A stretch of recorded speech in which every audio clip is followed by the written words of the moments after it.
महाभारत में आपने देखा होगा कि जो कौरव और पांडव थे उनके बीच में कितना भीषण युद्ध हुआ था। और आपने देखा होगा कि जो महाभारत का युद्ध जब शुरू होना था तो उससे पहले जो दुर्योधन और जो अर्जुन थे वो भगवान श्री कृष्ण से सहायता मांगने के लिए द्वारका भी जाते हैं। अब आप एक चीज़ देख रहे हो कि जो दुर्योधन है, जब भगवान श्री कृष्ण शांति दूत बन के आए थे हस्तिनापुर में कि पांडव युद्ध नहीं चाहते, उनको तुम 5 गाँव ही दे दो, उसमें वो खुशी खुशी रह लेंगे।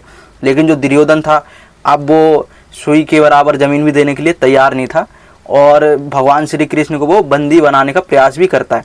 अब आप ये चीज़ देख रहे हो कि जो दुर्योधन है वो कितना अत्याचार करता है भगवान श्री कृष्ण। पहली बात तो उनका सम्मान नहीं करता और दूसरी बात वो जो भगवान श्री कृष्ण उनको बंदी बनाने का प्रयास भी करता है।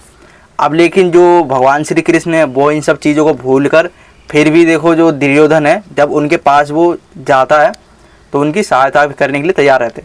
अब कहा जाता है कि जो दुर्योधन और जो अर्जुन थे तो जो पहले जाता भगवान श्री कृष्ण के पास उसी को भगवान श्री कृष्ण मदद करते और जो उनसे मांगते वो उनको दे देते। नारायणी सेना या तो वो खुद को महाभारत युद्ध में सम्मिलित करते लेकिन बिना अस्त्र शस्त्र के, बिना हथियार उठाए। तो जो दुर्योधन था अब वो नारायणी सेना के चक्कर में शुरुआत से ही रहता है कि ये श्री कृष्ण तो अस्त्र शस्त्र उठाएगा नहीं तो इसका कोई फ़ायदा भी नहीं है। तो उसके मन में यही रहता है कि मैं अगर पहले पहुंचा तो मैं जो नारायणी सेना उसको मैं मांग लूँगा। और जो अर्जुन है अब उसको जो पांडव होते हैं वो भेज देते हैं। लेकिन जो दुर्योधन होता है अब वो क्या करता है कि जो भगवान श्री कृष्ण होते हैं जब वो विश्राम कर रहे होते हैं तो श्री कृष्ण के वो सर के पास जाके बैठ जाता है। अब वहीं पर जो अर्जुन होता है जब वो आता है और वहाँ पर जो दुर्योधन को देखता है वो शौक तो हो जाते हैं कि ये भी आया हुआ है मतलब यहाँ पर और मुझसे पहले ही पहुँच गया है। और जो अर्जुन होते हैं वो क्या करते हैं भगवान श्री कृष्ण के पैरों के पास बैठ जाते हैं क्योंकि उन्हें तो सहायता चाहिए थी। अब जो दुर्योधन है वो तो अपने घमंड में ही आके बैठ गया। अब जैसे ही भगवान श्री कृष्ण की आँख खुलती है विश्राम करते हुए, जब वो जैसे उनकी आँख खुलती है उठ के बैठते हैं तो वो सबसे पहले देखते हैं अर्जुन को। अब श्री कृष्ण अर्जुन से कहते हैं पार्थ तुम यहाँ क्या कर रहे हो और तुम ठीक तो हो। तो जो अर्जुन होता है वो कहता है कि माधव जो दुर्योधन है वो भी आया हुआ है। अब लेकिन जो श्री कृष्ण थे उन्होंने उसको देखा ही नहीं था, क्यों? क्योंकि वो सिर के पास बैठा था। तो जैसे ही जो श्री कृष्ण होते हैं वो दुर्योधन को देखते हैं कि ये तो सिर के पास बैठा हुआ है और जो श्री कृष्ण थे उनकी पहली नज़र से देखो अर्जुन पे पड़ी थी। अब दोनों ही आए हुए तो भगवान श्री कृष्ण से सहायता के लिए। अब जो श्री कृष्ण होते हैं वो क्या करते हैं कि मांगो तुम्हें क्या चाहिए। तो जो अर्जुन होता है वो कहता है कि माधव मुझे तो आप ही चाहिए। तो जो दुर्योधन होता है वो खुशी खुशी इस चीज़ को महसूस कर रहा होता है और वो सुन रहा होता है।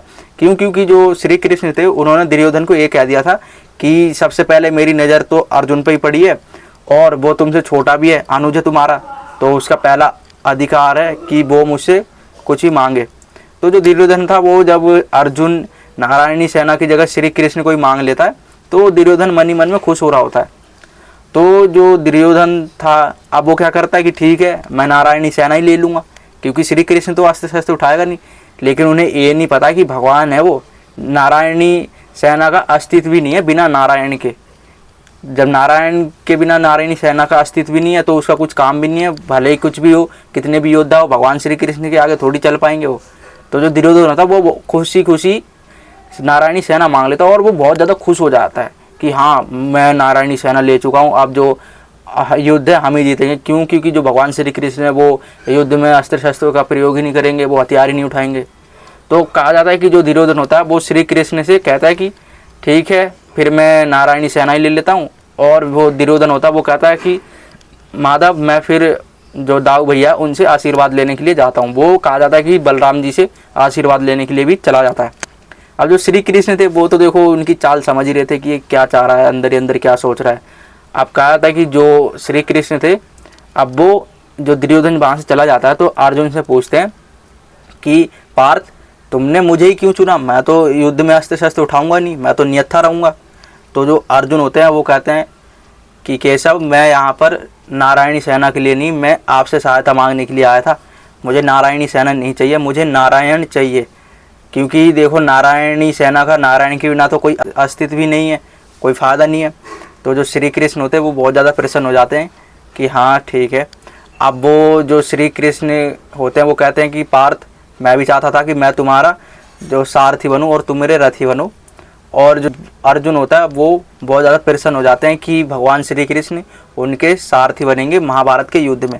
अब श्री कृष्ण जो होते हैं वो कहते हैं कि चलो तुम भी दाऊ भैया से आशीर्वाद ले लो।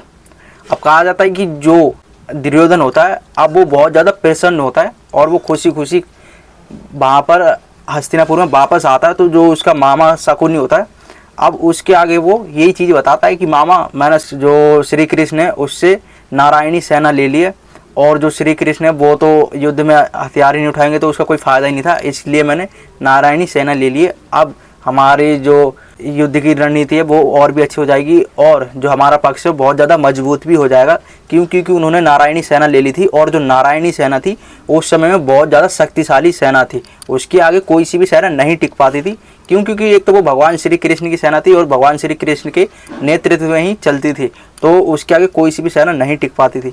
अब यही चीज़ जब दुर्योधन मामा शकुनी को बताता है कि मैंने नारायणी सेना ले ली है, तो जो मामा शकुनी होता है वो कहता है कि भांजे दुर्योधन तुमने यहाँ से सबसे बड़ी मूर्खता करी है तुमने यहाँ पर।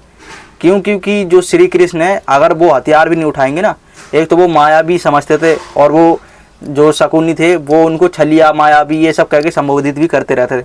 वो कहते थे भले ही वो युद्ध में हथियार नहीं उठाएंगे लेकिन उसके उंगली हिलाने डुलाने से ही काम बनता रहता है, उसके एक इशारे पर हर चीज़ हो जाती है। और तुमने यहाँ पर सबसे बड़ी गलती भी कर दी है। और कहा जाता है कि जो कर्ण होता वो भी समझाता दुर्योधन को कि तुमने यहाँ पर गलती करी है। और आप सबने देखा है कि जो महाभारत का जब युद्ध शुरू होता है तो जो उसमें श्री कृष्ण होते हैं अब वो अस्त्र शस्त्र तो नहीं उठाते हैं, एक जगह पर वो भीष्म पितामह से गुस्सा हो जाते हैं जहाँ पर कहा जाता है कि वो रथ का पहिया उठा लेते हैं। अब वहीं पर जो श्री कृष्ण होते हैं वो आपने देखा होगा कि कैसे सबका नाश करवा देते हैं। और जो दुर्योधन होता है उसका जो नारायणी सेना ली होती है उसने, उसका कोई फ़ायदा भी नहीं होता, श्री कृष्ण उन सबका नाश करवा देते हैं।